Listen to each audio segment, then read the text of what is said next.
La NIFA 5 define el estado de resultados como uno de los estados financieros para las entidades lucrativas. Su importancia radica en el hecho de que muestra la información relativa al resultado de las operaciones en un periodo contable y, por ende, los ingresos y gastos de dichas entidades, dando como resultado la utilidad o pérdida neta, permitiendo evaluar los logros alcanzados con los esfuerzos desarrollados durante el periodo establecido en el mismo estado. De acuerdo a lo que establece la NIFA 4, características cualitativas de los estados financieros, el estado de resultados debe de contener características primarias de confiabilidad, relevancia, comprensibilidad, comparabilidad, para que pueda ser útil para la toma de decisiones para sus usuarios gerenciales. ¿Cómo se estructura el estado de resultados? De acuerdo a lo que plantea la NIF A5, los elementos básicos que integran el estado de resultados son ingresos, costos y gastos. El grupo anterior al momento de estar esbozando el estado financiero lo podemos dividir en subgrupos. Ordinarios son los relacionados con el giro de la entidad, es decir, los que se derivan de las actividades primarias que representan la principal fuente de ingresos de la entidad. No ordinarios son los que se derivan de actividades que no representan la fuente de ingresos primaria de la entidad. Los ingresos, costos y gastos ordinarios deben de incluir todos aquellos que son inherentes de las actividades primarias de la entidad, aun cuando no sean frecuentes. En el estado de resultados, la entidad debe de presentar, en primer lugar, las partidas ordinarias y, cuando menos, los niveles siguientes. Utilidad o pérdida antes de impuestos a la utilidad. Utilidad o pérdida antes de las operaciones discontinuas. Utilidad o pérdida neta. Vamos a hablar ahora de las cuentas del estado de resultados. La estructura de este estado financiero está conformado, como ya hemos revisado, por ingresos, costos y gastos. Pero veamos más a detalle cada una de ellas. Preguntémonos, ¿qué podemos identificar como ingresos? Las ventas de una entidad, los ingresos por productos financieros, como puede ser el ingreso por el corte de cupón de un certificado bursátil o el pago de intereses de una inversión. Ventas e ingresos.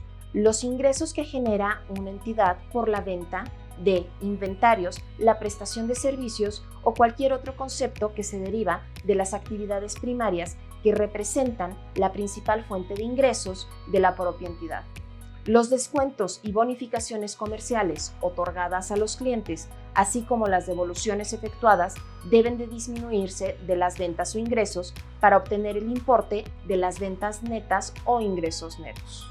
Para poder relacionar las operaciones de la empresa con esta cuenta, tenemos los siguientes ejemplos: ventas de contado, ventas a crédito, ingresos por servicios de contado, ingresos por servicios a crédito, ingresos por dividendos. La suma de los rubros anteriores nos genera las ventas netas o los ingresos netos para el estado de resultados. Vamos a hablar ahora de los costos y de los gastos en una empresa. Los costos los podemos definir como todos aquellos egresos que la entidad tiene con el fin de lograr su objetivo de ventas. Por ejemplo, podemos citar la comisión de los vendedores, algún descuento especial sobre el producto o alguna promoción de temporada. Gastos. Todo esfuerzo realizado con el fin de obtener un ingreso representan una disminución del activo o un aumento en el pasivo. Algunos ejemplos para llegar a la suma de gastos que tiene una entidad en su día a día podemos mencionar lo siguiente: sueldo, pago de renta, gastos de servicios como la luz, el agua y el internet. Vamos a hablar ahora de la utilidad. La utilidad es el resultado de restar los ingresos obtenidos en un periodo, los costos, así como los gastos que se generan para poder obtener esos ingresos.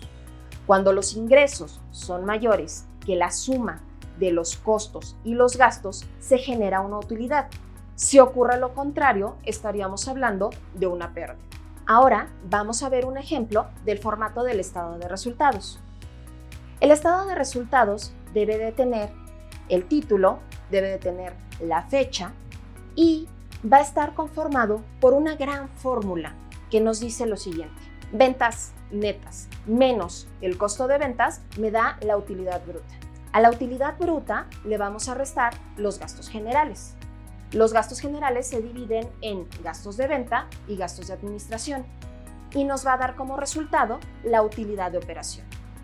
A esta utilidad le vamos a restar y sumar otros ingresos y gastos. Vamos a sumar otros ingresos, vamos a restar otros gastos y esto nos va a dar el resultado integral de financiamiento. A esto le vamos a sumar los productos financieros y le vamos a restar los gastos financieros y nos va a dar como resultado la utilidad antes de impuestos. A la utilidad antes de impuestos le restamos la provisión del ISR y así obtenemos nuestra utilidad neta.